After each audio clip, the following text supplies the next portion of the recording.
Hello everyone. Today we shall look into distinct column and distinct table functions. Distinct column function, it returns one column table that contains distinct values from specified column. In other words, duplicate values are removed and only unique values are returned. The results of distinct are affected by the current filter context. For example, if you use the formula in following example to create a measure, the results would change whenever the table was filtered to show only a particular region or a period. This function it is not supported for use in direct query mode when it is used in calculated columns or row level security rules.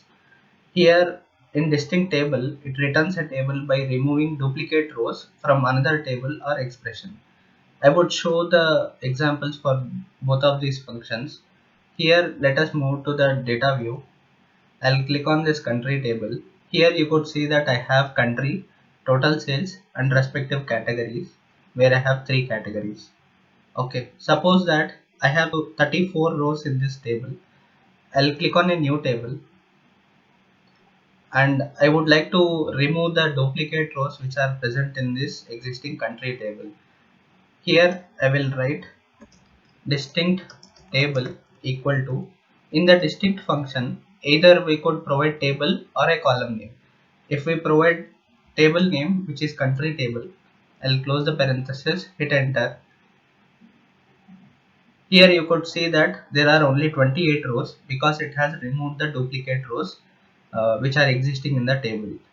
Okay, I'll click a new table and show you the distinct column. I'll write distinct column equal to distinct. Here I will write the column name which is country table category. I'll close the parenthesis, hit enter.